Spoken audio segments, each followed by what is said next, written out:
Mi esposo me engañó durante más de un año con otra mujer, arruinó nuestra familia, perdió todo y ahora está solo rogándome que lo perdone como si nada hubiera pasado. Todo se rompió el día que encontré el recibo del motel.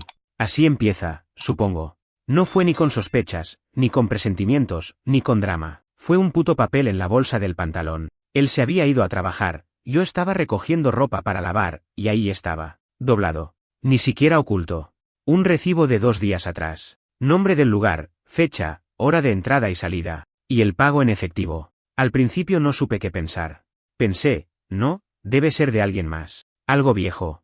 Pero la fecha era de ese mismo martes. Él había dicho que se quedó tarde en la oficina porque se cayó el sistema. Me acuerdo bien porque hasta le llevé comida a la puerta y no quiso que subiera. Dijo que estaba a mitad de algo importante y que no valía la pena que manejara tanto solo para un tupper. Guardé el recibo. No dije nada. Ese mismo día empecé a revisar su historial, su ubicación, los cargos en la cuenta. Todo estaba limpio, demasiado limpio, como si alguien ya hubiera hecho la tarea de borrar las huellas. Esa fue la primera vez que sentí ese hueco en el estómago. No era enojo todavía. Era una certeza rara. Como saber que alguien murió, pero no tener el cuerpo. Después vinieron las pequeñas cosas. Mensajes borrados. Ausencias que no cuadraban. Risas apagadas cuando hablaba por teléfono. Un perfume nuevo en la ropa.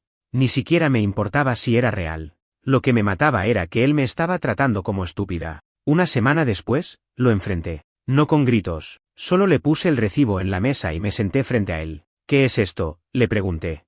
Y el tipo ni se inmutó. Lo miró, se rió, y me soltó. No tengo idea, estás revisando mi ropa ahora. Como si la loca fuera yo. Como si él no supiera exactamente lo que era. No dijo nada más. Se levantó, se fue a bañar, y actuó el resto del día como si nada. Me acuerdo que esa noche durmió en la cama como siempre, boca arriba, roncando, mientras yo miraba el techo sin poder cerrar los ojos. Y fue en ese momento, en esa cama, donde supe que se acabó. Que no era un error. Que era una decisión. Pero no me fui. No todavía. No porque lo quisiera. Sino porque no tenía idea de qué carajo iba a hacer con los niños, con la casa, con las cuentas. Él ganaba más. Todo estaba a su nombre. Y yo no tenía a dónde correr. Nadie sabe lo humillante que es vivir con alguien que sabes que te miente en la cara y seguir cocinándole la cena. No dije nada por semanas. Empecé a dormir menos. Me dolía la espalda todo el tiempo. Mi hijo empezó a notar que no comía. Me preguntaba si estaba enferma. Y yo no sabía cómo decirle que su padre había cambiado la familia por noches de motel.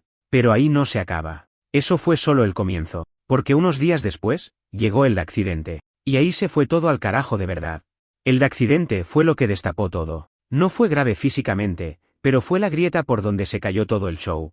Era sábado por la mañana. Me llamó desde un número desconocido diciendo que había chocado. Nada serio, según él. Que estaba bien, que solo era un golpe menor, que no llamara a nadie. Pero había algo raro en su voz. Nervioso. Apurado. Como si quisiera colgar rápido. Fui al lugar donde dijo que estaba. Y cuando llegué, no estaba solo. La otra persona involucrada era una mujer. No una anciana, no una madre con hijos. Una mujer de 20 y tantos. Pelo largo, top corto, uñas hechas. Se notaba a kilómetros. Lo peor fue cómo me miró. No con miedo. No con pena. Me miró como si me conociera. Como si ya sabía quién era yo. Y lo peor de todo, él ni siquiera intentó presentarnos. Ni una palabra. Solo bajó la cabeza y dijo, ya está todo arreglado, vámonos. Yo no hablé en todo el camino de vuelta. Él tampoco. Solo al llegar a casa, me soltó, no es lo que estás pensando. Y ahí me reí. Por primera vez en semanas, me reí. Pero no una risa feliz. Una risa hueca. De esas que duelen en la garganta. Esa noche dormí en el sofá. No porque él me lo pidiera, sino porque no podía compartir la cama con alguien que acababa de confirmar todo lo que ya sabía. Lo irónico es que ni siquiera lo negó con fuerza. Solo repetía cosas vagas como no es lo que piensas o no hay nada serio. Pero nunca dijo no pasó nada, porque sabía que sí.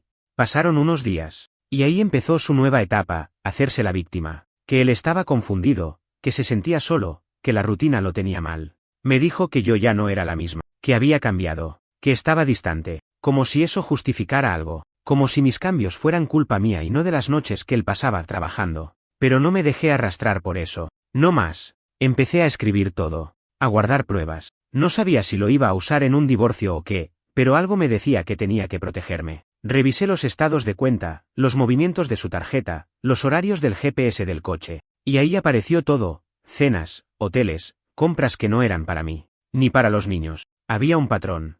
Una noche, mientras él dormía, agarré su celular. El código era el cumpleaños de nuestro hijo. Lo mismo de siempre. No lo había cambiado. Estaba bloqueado en muchas apps, pero los archivos recientes estaban ahí. Ahí fue cuando vi las fotos de ellos. En un lago, en un restaurante, en su auto. No eran vulgares. Eran normales, como si fueran pareja. Como si fueran felices. Eso me dolió más que si hubiera sido algo sexual. Porque ahí entendí que no era solo físico. Había algo más. Algo que compartían y que ya no existía entre nosotros. Esa noche lo desperté. Le puse el celular en la cara. Le mostré las fotos. No dije nada. Solo lo miré. Él no dijo nada tampoco. Solo se sentó, se frotó la cara, y dijo, no sé qué decirte. Y ahí supe que no había nada más que hablar. Pensé que al menos me pediría perdón. Que intentaría algo. Pero no. Él se quedó callado. Como un niño que sabe que rompió algo y no tiene cómo arreglarlo. Y eso fue lo que me rompió a mí. Porque si al menos hubiera fingido que le importaba, yo tal vez habría sentido que valía algo. Pero ni eso. Solo silencio. Pero eso no fue lo peor. Lo peor fue lo que vino después. Después de esa noche en que le mostré las fotos, fue como si algo en él se apagara. No volvió a mencionar el tema. No pidió perdón. No explicó nada. Se levantaba, se iba a trabajar, volvía como si todo estuviera normal. Me hablaba de cosas del día como si todavía fuéramos un matrimonio. Como si yo no supiera. Como si él no hubiera destrozado todo. Yo ya no dormía. Me despertaba en medio de la noche y me sentaba en la cocina con un café frío en la mano, solo mirando por la ventana. No lloraba más. Las lágrimas se me habían secado. Ya no era dolor. Era otra cosa. Un cansancio profundo. Un vacío. Esa sensación de que estás atrapada en una película que no escribiste, pero igual la estás viviendo. Intenté hablar con él otra vez. Una última. Quise entender si pensaba irse, si iba a admitir algo, si al menos me iba a dar una salida clara para no seguir fingiendo. Le dije, ¿la vas a dejar? Él se quedó en silencio. Luego se levantó, buscó algo en el mueble, y me dio una hoja de papel. Era una lista de gasto. Nuestro presupuesto mensual. Había tachado cosas. Estaba planeando recortar gastos como si la solución fuera financiera. Ahí me di cuenta de que para él no era grave. No era una traición. No era una herida abierta. Era un problema logístico. Y eso me hizo explotar. Le grité. No me reconocí en ese momento, porque hacía semanas que venía aguantando. Le dije todo. Que era un cobarde. Que había destruido nuestra familia. Que no me mirara más como si esto fuera un malentendido. No me contestó. Solo se fue. Ni una palabra. Y ahí fue cuando lo descubrí todo de verdad. Empecé a atar cabos. Lo del motel no fue la primera vez. Fui al historial de su cuenta bancaria más antigua, una que ya no usábamos. Una que yo pensé que estaba cerrada. Estaba activa. Y había retiros en efectivo, cargos pequeños en lugares fuera de la ciudad. Todo apuntaba a un patrón que venía de antes. Mucho antes. Escribí fechas. Crucé datos. Encontré que desde hacía al menos un año tenía esa doble vida. No era algo reciente. No era un desliz. Era una rutina. Me di cuenta de que había viajado con ella a escondidas. Que la llevó a lugares donde yo siempre quise ir. Vi fotos en sus redes, sí, encontré el perfil de ella, donde se veía el reflejo de él en los lentes, en el auto, en el puto espejo del hotel. Fue como un golpe en el estómago. No por la relación, sino por la mentira sostenida tanto tiempo. Entonces decidí hablar con alguien. Mi hermana, que vive en Arizona. Le conté todo. Ella no se sorprendió. Me dijo que él siempre le dio mala espina, que algo en su forma de actuar era raro, que lo notó distante desde hace años. Me sentí estúpida por no haberlo visto. O por haberlo visto y no haber querido aceptarlo. Empecé a hacer planes para irme. No tenía mucho. Mis ahorros eran pocos, pero tenía donde quedarme. Planeaba dejarle la casa a él. Solo quería paz. Ni siquiera quería pelear por nada. Me iba a ir sin hacer ruido. Pero justo cuando ya estaba por armar las maletas, él llegó con la noticia, ella me dejó. Así. Como si eso cambiara algo. Me lo dijo como quien confiesa que se le quemó el arroz. Dijo que ella necesitaba tiempo, que estaba confundida, que él había apostado todo por ella y que ahora se quedaba sin nada. Me miró esperando compasión. Me dijo, tú siempre fuiste la estable. Sé que no he sido el mejor, pero... Y ahí lo paré. Le dije que ya no había vuelta atrás, que su apuesta fue sobre mi vida, sobre la de nuestros hijos, que no tenía dónde volver, porque quemó cada puente, que yo no iba a ser el plan B de nadie. No dijo nada, solo se quedó ahí parado, como un perro al que le cerraron la puerta, pero no se fue. Siguió ahí, en la casa, como un mueble roto, como si esperara que yo lo ayudara a levantarse del pozo que él mismo cavó. La reacción de los niños fue lo que más me partió. Yo pensaba que estaba siendo fuerte, que estaba controlando bien la situación. Pero los chicos no son tontos. Notan todo. Sienten el cambio aunque uno se esfuerce por fingir que todo está bajo control. Mi hijo mayor, de 14, fue el primero en preguntar. Me agarró en la cocina una noche, mientras lavaba platos. Me dijo, ¿por qué papá duerme en el sofá? Le dije que estábamos pasando por un mal momento, que a veces los adultos discuten. Lo vi tragar saliva y mirar hacia abajo. Como si ya supiera la respuesta. Me soltó, yo lo escuché hablar con alguien por teléfono el otro día. No parecía que discutía. Ahí me di cuenta de que no había forma de protegerlos del desastre. Ellos ya estaban dentro de él. Mi hijo menor, de 10, empezó a portarse mal en la escuela. Llamadas de la maestra, comentarios de que estaba retraído, que no participaba. Llegaba a casa y se encerraba en su cuarto. Cuando intenté hablar con él, me dijo que papá ya no lo miraba igual. Que antes jugaban, que hacían cosas juntos, y ahora solo estaba triste todo el tiempo o con el celular. No sabía qué hacer.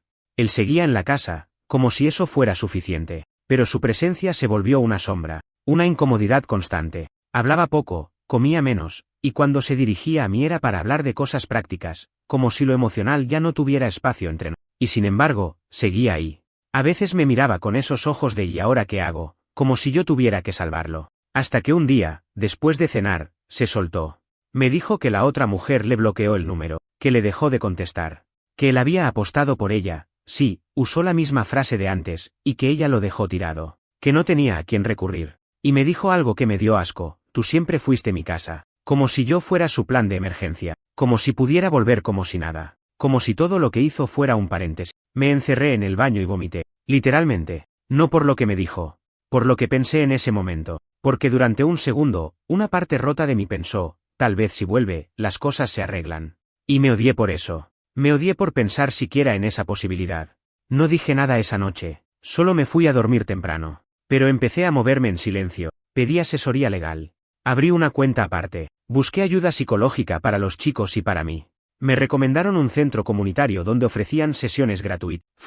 Lloré como no había llorado en semanas. Le dije al terapeuta que no sabía si estaba más dolida por la traición o por todo lo que dejé pasar durante años. Por cómo me fui anulando. Por cómo permití que él fuera el centro de todo y yo solo existiera alrededor. Al final, supe que no podía seguir así. Que si me quedaba un mes más, iba a enfermarme de verdad. Una tarde, después de dejar a los chicos en la escuela, le dije que tenía que salir. No le dije a dónde. Fui a ver departamentos en renta. Nada lujoso, solo algo donde pudiera empezar de nuevo. Vi uno pequeño, con 2 cuartos, cerca de la escuela. No era perfecto, pero era suficiente. Volví a casa con el contrato en la mano. Le dije que me iba a mudar.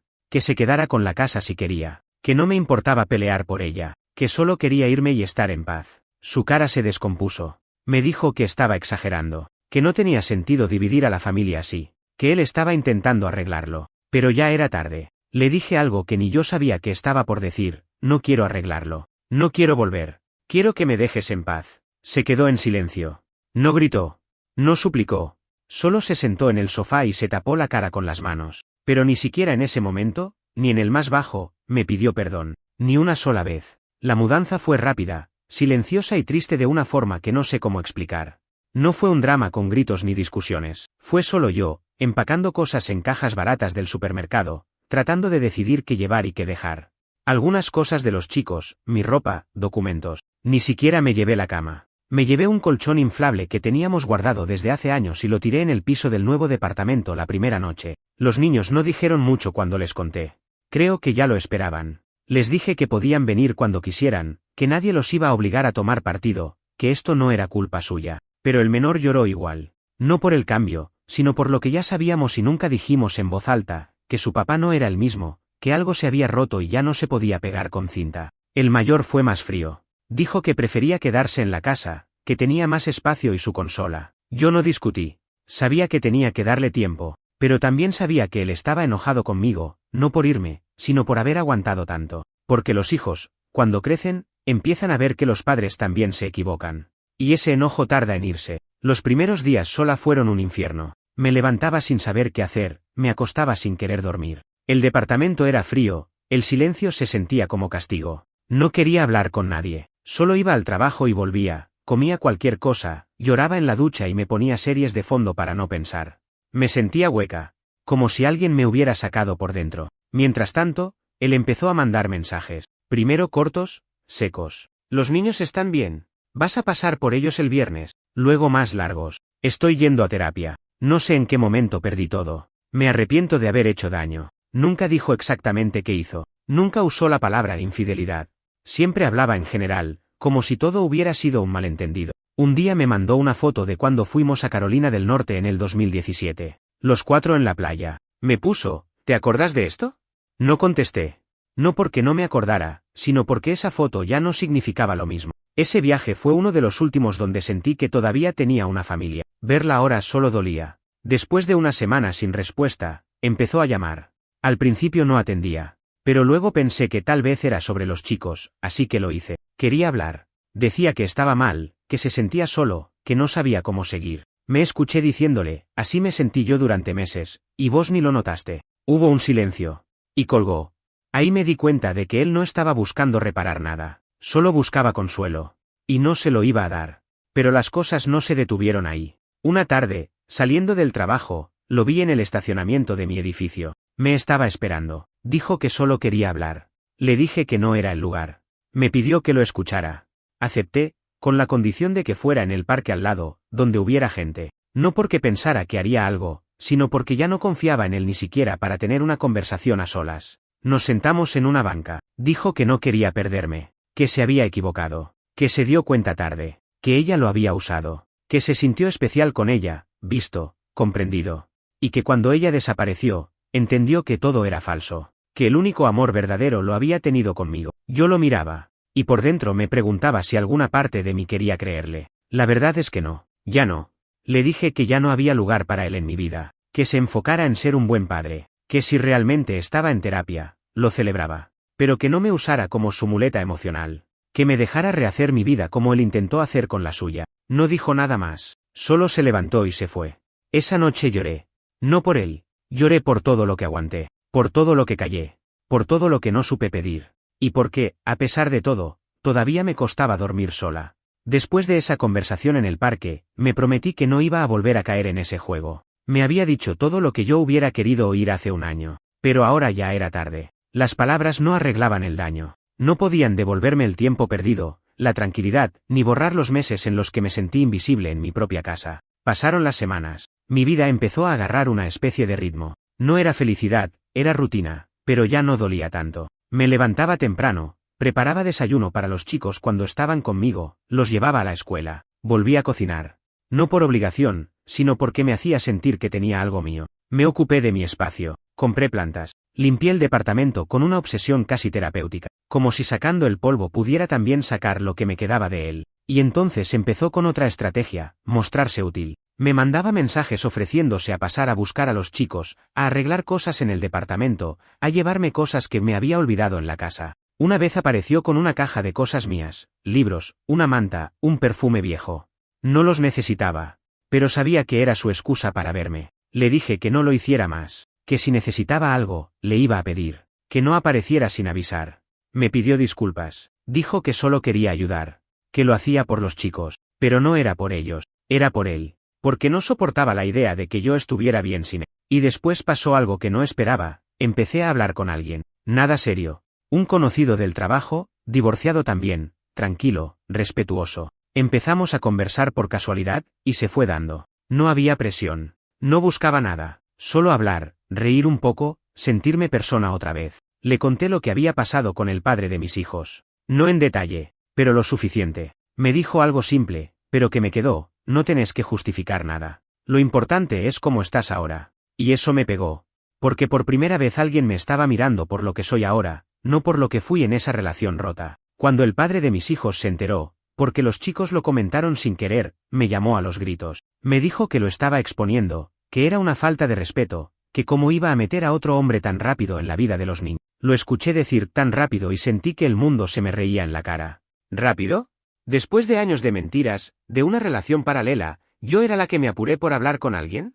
Le dije que no tenía ningún derecho a decirme nada, que él eligió otra persona antes que su familia, que ahora tenía que aceptar las consecuencias. Y ahí explotó. Dijo que me iba a quitar a los chicos, que iba a ir a la corte, que yo era inestable. Me amenazó con todo lo que se le ocurrió. No me asusté, pero me temblaron las manos, no por miedo a perder la custodia, porque sabía que eso no iba a pasar, sino porque, una vez más, estaba demostrando que no era capaz de asumir nada, que todo lo suyo era proyectar, atacar, culpar. Hablé con un abogado. Me dijeron que lo mejor era registrar todo, guardar los mensajes, las llamadas, los intentos de manipulación. Lo hice. Armé una carpeta digital, fría, ordenada, como él nunca fue. Me aseguré de que, si algún día intentaba algo, tuviera todo listo. Él, por su parte, se calmó unos días, y después volvió al ataque por otro lado. Empezó a decirle a los chicos que yo lo había reemplazado, que ya no lo queríamos, que él se sentía solo. Les mostraba fotos de cuando estábamos juntos, les pedía que me convencieran de darle una oportunidad. Fue ahí cuando tuve que sentarme con ellos y decirles la verdad. Sin odio, sin rencor, pero con claridad. Les conté que lo que pasó entre su padre y yo no fue por culpa de nadie más, que él tomó decisiones equivocadas, que yo también me equivoqué en otras cosas, pero que ahora estábamos mejor así, que a veces amar a alguien no alcanza para vivir con esa persona, que lo que más importaba era que ellos estuvieran bien, no si mamá y papá dormían en la misma casa. El mayor asintió. Me abrazó. El menor lloró, pero después me dijo que prefería la tranquilidad de mi departamento que los silencios de la casa vieja. Y esa fue la primera noche que dormí de corrido en meses. Después de esa noche en la que por fin dormí sin despertarme a las 3 de la mañana con la mandíbula apretada, algo dentro de mí empezó a cambiar. No fue una transformación mágica, no me sentí feliz de un día para otro, pero sí sentí que había empezado a salir del pozo. Era como si todo el ruido se hubiera ido bajando de volumen. Seguía ahí, pero ya no me tapaba los pensamientos. Él, en cambio, se fue hundiendo más. Me enteraba por los chicos, por algún mensaje que me mandaba, que las cosas no iban bien. Lo habían cambiado de área en el trabajo. Decía que era una injusticia, que lo tenían de punto. Yo pensaba, pero no decía, tal vez te estás mirando en el espejo por primera vez. Me mandó un mensaje largo un sábado. Decía que se estaba dando cuenta de lo que había perdido, que se sentía como un extraño incluso para sí mismo, que no encontraba sentido a nada, que estaba arrepentido, de verdad, que si pudiera volver atrás, cambiaría todo. No le respondí. No por odio, sino porque ya no tenía sentido. Ya no estábamos en la misma página, ni siquiera en el mismo libro. Una semana después, volvió a insistir con lo de vernos para hablar. Me dijo que quería pedirme perdón en persona. No por volver, solo para cerrar bien. Dudé. Pero acepté. Nos encontramos en una cafetería cerca del colegio, un lugar público. No me arreglé demasiado. No era una cita, era un trámite emocional. Se sentó frente a mí y me miró como si no supiera por dónde empezar. Me dijo que pensó que la otra relación lo iba a hacer sentir vivo otra vez, que le dio una especie de validación, que sintió que alguien lo necesitaba, pero que después se dio cuenta de que era todo humo, que yo era su familia, que me valoró tarde. Lo escuché. No le interrumpí. Cuando terminó, le dije, ojalá me hubieras dicho todo esto hace un año, cuando todavía me dolía. Ahora ya no duele, solo me da lástima. Se quedó en silencio, le temblaba una pierna. Me dijo que iba a seguir yendo a terapia, que quería estar bien por los chicos. Le dije que me parecía lo correcto, que todo lo que haga de ahora en adelante, lo haga por ellos, que conmigo ya no tenía más camino. Pagamos cada uno lo suyo. Nos fuimos sin abrazos, sin cierre emocional, sin ese momento de película que a veces una espera aunque no lo admita. Solo nos fuimos, como dos personas que compartieron algo importante y ahora eran completos desconocidos. Pasaron las semanas. Los chicos empezaron a estar más tranquilos. El ambiente en casa ya no era denso. Volvimos a ver películas los fines de semana, a cocinar juntos, a salir sin tener que medir cada palabra. El departamento chico se había vuelto hogar. El mayor se abrió conmigo una tarde. Me dijo que había bloqueado a su papá en el chat porque lo llamaba para hablar mal de mí. Me preguntó si estaba mal hacer eso. Le dije que no, que tenía derecho a poner límite, que incluso con sus propios padres, tenía derecho a protegerse. Me sorprendió lo que me dijo después, vos también deberías bloquearlo. Y ahí fue cuando lo hice. No por venganza. No por orgullo. Sino porque ya no había nada que hablar. Lo que tenía que pasar, ya había pasado. No podía seguir dejando una puerta entreabierta para alguien que no supo quedarse cuando tenía las llaves. Empecé a enfocarme más en mí. Me anoté en un curso online que había dejado pendiente hace años. Volví a leer. Empecé a caminar por las mañanas sin necesidad de mirar el celular cada 10 minutos. Hasta me animé a salir a tomar algo con el tipo del trabajo. Fue una salida simple, sin expectativas. Pero me reí. Y eso ya era más de lo que había tenido en mucho tiempo. Mientras tanto, él seguía dando vuelta. Supongo que no le quedaba otra. Me enteré por la familia que había intentado volver con la otra, sin éxito, que había empezado a vender cosas, que la casa se estaba viniendo abajo, que hasta pensaba en mudarse a otro estado. Yo no opinaba, ya no era asunto mío. Lo más triste es que hasta ahora, nunca fue capaz de admitir frente a los chicos lo que hizo, nunca les pidió disculpas, nunca les dijo, fui yo el que rompió todo. Solo intentó disfrazar su caída como una serie de errores o crisis. Y eso sí me dolió. Porque ellos merecían la verdad, no excusas. Pero bueno, ya no podía controlar eso. Yo solo podía ocuparme de sanar. Y aunque no sabía si algún día iba a sentir que todo valió la pena, al menos ahora podía respirar sin que me pesara el pecho. Y así llegamos al final. No uno dramático, ni épico, ni digno de aplausos. Solo eso, un final. Porque todo lo que empieza, termina. A veces lento, a veces con un golpe. Lo mío fue las dos cosas. Después de bloquearlo, no lo volví a ver. No supe si era por decisión suya o si simplemente ya se había rendido. Me enteraba de algunas cosas por los chicos, pero ya no investigaba, ya no preguntaba. Ya no me importaba lo suficiente como para gastar energía en eso. La casa quedó vacía, según me dijeron. ¿Se fue?